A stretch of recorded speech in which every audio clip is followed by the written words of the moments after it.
Air pollution is the presence of substances in the atmosphere that can be harmful to the health of humans and can cause damage to the climate on a whole. Today, air pollution affects vegetation and decreases agricultural yields, which inflicts a loss on the agricultural industry. Air pollution also contributes to the deterioration of construction materials that can be hazardous to the health and lives of others. Air pollution can also contribute to catastrophic global damage, which can be in the form of global warming.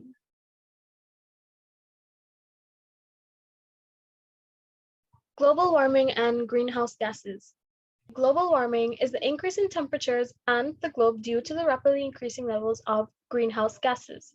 Carbon dioxide, nitrous oxide, methane, and chlorofluorocarbons are all examples of greenhouse gases. Now, greenhouse gases are gases that absorb and hold heat from the sun, preventing it from escaping back into space, much like how a greenhouse absorbs and holds the sun's heat. Now, China is the world's leading annual emitter of greenhouse gases and mercury. This threatens the people of China as well as global health and the world's economy. Energy-related emissions of carbon dioxide in China have increased more than 80% between 2005 and 2019. On a whole, global warming is an extremely difficult problem to solve, but if the world would halt the production of these greenhouse gases by roughly 60 to 70%, it would slow down the process of global warming. Air pollution contributes to ozone depletion heavily. Ozone depletion is a gradual thinning of the Earth's ozone layer in the upper atmosphere caused by the release of chemical compounds containing gaseous chlorine and bromine from industries and other human activities. This is a major environmental problem because it increases the amount of UV that reaches the Earth's surface, which increases the rate of skin cancer, eye cataracts, genetic and immune system damage.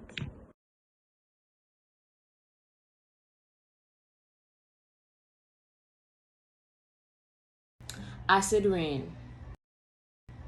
A chemical reaction occurs when sulfur dioxide and nitrogen oxides are released into the air, resulting in acid rain. These pollutants have the ability to travel to high altitudes in the atmosphere where they mix and react with water, oxygen, and other molecules to form more acid pollutants.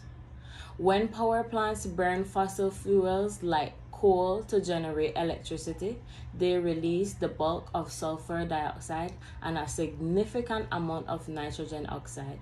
Furthermore, automobiles, trucks, and buses emit nitrogen oxide and sulfur dioxide into the atmosphere. There are numerous power plants in China. Thermal power plants in China have become a major source of air pollutants as a result of enormous amounts of fossil fuels burning. China's fast expanding economic and industrial activities have resulted in significant air pollution. Its devastating influence on human health has recently sparked widespread alarm. Persistent toxic chemicals, a huge class of environmental pollutants, have also gotten a lot of press because of their negative impact on the ecosystem and public health. Air toxics include heavy metal like mercury, as well as persistent organic contaminants like pesticides and DDT. These airborne pollutants are especially hazardous since they are persistent and do not disintegrate into the environment and can accumulate in organism tissues and have a toxic effect. And now we go on to the poor air quality in China. Some may ask, what causes these effects? And others may say, how can we avoid it to have a better future? Well, these questions will be asked in the next couple slides. About the air quality in China, well, the effects and the leading cause of it are mainly because of two types of pollution, and these are particle pollution and household pollution. Now, particle pollution can be defined as a general term for a mixture of solid and liquid droplets suspended in the air. The air we breathe indoors and outdoors always contain particle pollution.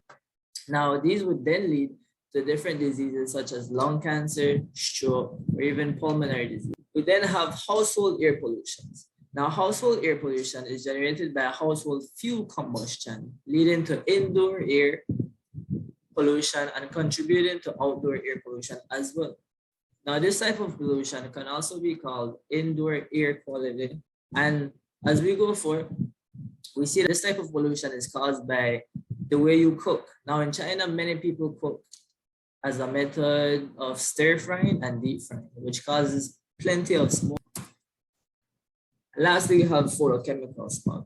Now, in addition to those other two pollutions, we also have this smog, whereby it is emissions of volatile organic compounds and nitrogen oxides, mainly from traffic, react with the sunlight and cause a gray or brown haze. Now, photochemical smog is also capable of inflicting irreversible damage to your body. This would be to the lungs and to the heart. Now, even short-term exposure to photochemical smog tends to have ill effects on both young and elderly people. On a whole, air pollution contributes to 1. Global warming, which then contributes to greenhouse gases, 2. Ozone depletion, 3. Acid rain, 4. Airborne toxics, and 5. Air quality or photochemical smog.